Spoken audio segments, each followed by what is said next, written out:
Hello everyone, কিছুদিন আগে আমি আমার চ্যানেলে কিন্তু একটি ভিডিও আপলোড করেছিলাম। তো যারা আগে সেই ভিডিওটা দেখোনি সেইটা আগে দেখে আসো, না হলে আজকে যে বিষয়টা নিয়ে আলোচনা করব সেটা কিন্তু তোমরা বুঝতে পারবে না। তো আজকের ভিডিওর টপিক হচ্ছে এইটাই যে কী কারণে যে একজন গভর্নমেন্ট থেকে জিএনএম পাস করার পরও কিন্তু বছরের পর বছর বসে থাকতে হচ্ছে শুধুমাত্র একটা গভর্নমেন্ট জব পাওয়ার জন্য, বা জিএনএমের যে এই বর্তমান সিচুয়েশান এতটা খারাপ সেটা হওয়ার পিছনে মূল কারণটা কী। তো সমস্ত কিছুই কিন্তু আজকের ভিডিওতে তোমাদেরকে বলবো। তো ভিডিওটা স্কিপ না করে পুরোটা দেখবে এবং আশা করি তাতে কিন্তু তোমাদের সমস্ত ডাউটগুলো কিন্তু ক্লিয়ার হবে।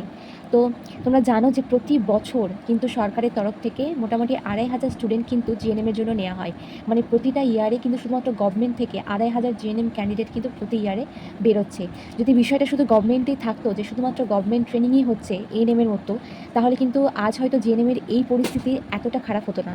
তাহলে রিক্রুটমেন্ট ছাড়তো এবং কিন্তু এই যতজন গভর্নমেন্ট থেকে ট্রেনিং করে আসছে সবাই কিন্তু জবটা পেয়ে যেত। কিন্তু এখন কিন্তু বিষয়টা একদমই আলাদা। এখন দেখবে অলিতে গলিতে কিন্তু রয়েছে প্রাইভেট ইনস্টিটিউশন, যেখানে কিন্তু তুমি টাকা দিলেই ৮ থেকে ১০ লাখ টাকা দিলেই কিন্তু তুমি নার্সিং পড়তে পারবে। সেক্ষেত্রে সেখান থেকে কিন্তু প্রতি বছর প্রচুর প্রচুর স্টুডেন্ট জানো তোমরা নার্সিং কিন্তু পাশ করে আসছে। যদিও বিষয়টা হতো শুধুমাত্র গভর্নমেন্ট বা প্রাইভেটের কথা, তাহলেও হয়তো একটা ব্যাপার থাকতো যে কম্পিটিশন হতো, রিক্রুটমেন্ট ছাড়তো, তারা জব পেত। কিন্তু তার থেকেও মানে আরও বড় বিষয় হচ্ছে যে বাইরের স্টেট, সেখান থেকেও কিন্তু প্রতি বছর প্রচুর প্রচুর স্টুডেন্ট কিন্তু কী করছে, নার্সিং পড়ে আসছে। এবং তারপর তারা এসে ওয়েস্ট বেঙ্গলে 6 মান্থ কাজ করার পর তারা রেসিপ্রোকাল রেজিস্ট্রেশন অ্যাপ্লাই করছে এবং তারপর কিন্তু তারা রেজিস্ট্রেশন পেয়ে যাচ্ছে। এবং যখন তারপর গ্রেড 2 ছাড়ছে, তাও জানো তোমরা যে গ্রেড 2 যদি প্রতি বছর ছাড়তো তাও হয়তো জবটা পাওয়া, মানে জবের এই পরিস্থিতি যে এতটা খারাপ সেটা কিন্তু হচ্ছে না। তো আগে কিন্তু প্রতি ইয়ারে একবার হলেও ছাড়তো, কিন্তু এখন তো দেখতেই পাচ্ছ 2 বছর হয়ে গেছে কোনো রিক্রুটমেন্ট নাই। তো যখন রিক্রুটমেন্ট ছাড়ছে, একটা রিক্রুটমেন্টে খুব জোর কতজনকে নেবে?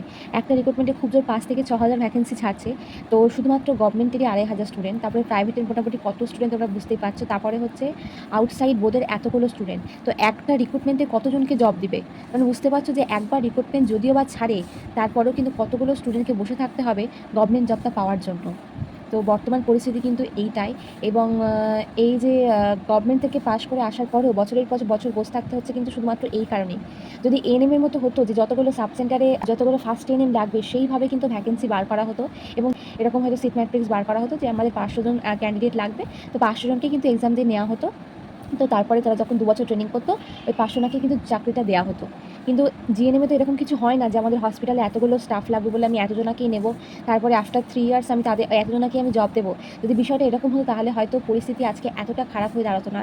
এত স্টুডেন্টকে জিএনএম পাস করার পরে ঘরে ঘরে বসে থাকতে হতো না শুধুমাত্র একটা গভর্নমেন্ট জব কিন্তু পাওয়ার জন্য। তো তোমরা বুঝতেই পারছো এইটাই কিন্তু মেইন রিজন এখন এই গভর্নমেন্ট জব কিন্তু পাওয়ার জন্য। তো আমি তোমাদেরকে কিন্তু একটা কথাও মিথ্যে কথা বলছি না। আশা করি তোমাদের মিথ্যে লাগে, অবশ্য লাগতেই পারে। তোমরা হয়তো ভাবতেই পারো যে আমি কোনো মিথ্যে কথা বলছি বা আমি তোমাদের ভয় পাওয়ানোর চেষ্টা করছি। তো সেটা তোমাদের মনে হতেই পারে। ঠিক আছে, তোমরা জিএনএম করছো করো, বা যারা এখন জিএনএমে করছে তারা নিশ্চয়ই বিষয়টা বুঝতে পারবে। তো তোমরা 3 বছর পর যখন জিএনএম করে বেরোবে, তখন যদি পরিস্থিতি ঠিক এমনটাই থাকে তখন তোমরা বুঝতে পারবে যে আমি কোনো মিথ্যে কথা বলিনি। কারণ বর্তমান সিচুয়েশনে আমরা যেগুলো ফেস করছি আমি তোমাদেরকে শুধু সেইগুলোই বললাম যে এরকম পরিস্থিতিও আসবে যে একটা রিক্রুটমেন্টের জন্য আমাদেরকে এত দিন ধরে বসে থাকতে হবে। তো বর্তমান পরিস্থিতি কিন্তু সত্যি এরমই। আর তোমাদেরকে আশা করি বোঝাতে পেরেছি যে জিএনএমে গভর্নমেন্ট থেকে পাশ করে আসার পরেও, যথেষ্ট ভালো রেজাল্ট নিয়ে পাশ করে আসার পরেও কেন কিন্তু আমাদেরকে বসে থাকতে হচ্ছে, কেন কিন্তু রিক্রুটমেন্ট ছাড়িনি, আমরা কীভাবে অ্যাপ্লাই করবো আর কীভাবে জবটা পাবো। মানে বুঝতে পারছো কী পরিস্থিতি, মানে কিছু বলার নেই আর। আমি কিন্তু তোমাদেরকে কখনোই বলবো না যে জেএনএম খারাপ বা এমন কিছু, কিন্তু বাস্তব পরিস্থিতি কিন্তু এমনটাই। কেউ বিশ্বাস করতে না চাইলেও কিন্তু বাস্তবে এমনই চলছে এবং এমনই হচ্ছে। এবং জব পাবে না তা না, জেএনএম করলে জব পাবে, কিন্তু সেই অপেক্ষা ধরাটা এবং ৩-৪ বছর বসে থাকাটা যে কতটা কষ্টের, যারা বসে থাকে সত্যি তারা ছাড়া আর কেউ উপলব্ধি করতে পারে না। তো সেই পরিস্থিতি থেকেই তোমাদের জন্য কিন্তু এই ভিডিওগুলো বানানো। আমরা যেগুলো এখন প্রতি মুহূর্তে ফেস করে চলেছি তার উপর ভিত্তি করে তোমাদেরকে ভিডিওগুলো বানানো। তো আমার ভিডিও দেখে কেউ ভেবো না যে আমি তোমাদেরকে ভয় পাওয়াচ্ছি, বা এরকম করলেও কিন্তু বর্তমানে তোমাদেরকেও ঠিক যদি পরিস্থিতি যদি না পরিবর্তিত হয় এবং যদি এমনটাই থাকে, তোমাদেরকেও কিন্তু ভবিষ্যতে ঠিক একই জিনিস কিন্তু তোমাদেরকেও ফেস করতে হবে। তো যদি আমার কথাগুলো তোমাদের ভালো লেগে থাকে বা ইনফরমেশনগুলো তোমাদের ভালো লেগে থাকে, অবশ্যই ভিডিওটাকে লাইক করো, তোমার বন্ধুদের মধ্যে শেয়ার করো এবং কমেন্টে জানিও কেমন লাগলো। এবং আর কোন বিষয়ের উপর ভিডিও চাও সেটাও তোমরা কমেন্টে জানিও। আমি চেষ্টা করবো সেগুলো তোমাদের আনসার দেওয়া বা সেই সমস্ত ভিডিওগুলো আপলোড করার। আর যখন তোমাদের র্যাঙ্ক কার্ড পাবলিশ হয়ে যাবে আমাকে কিন্তু অবশ্যই কমেন্ট করে জানিও যে কে কত স্কোর করলে। আর আরও অনেক নতুন নতুন ইনফরমেশন পেতে আমার চ্যানেলটাকে সাবস্ক্রাইব করে পাশে থেকো।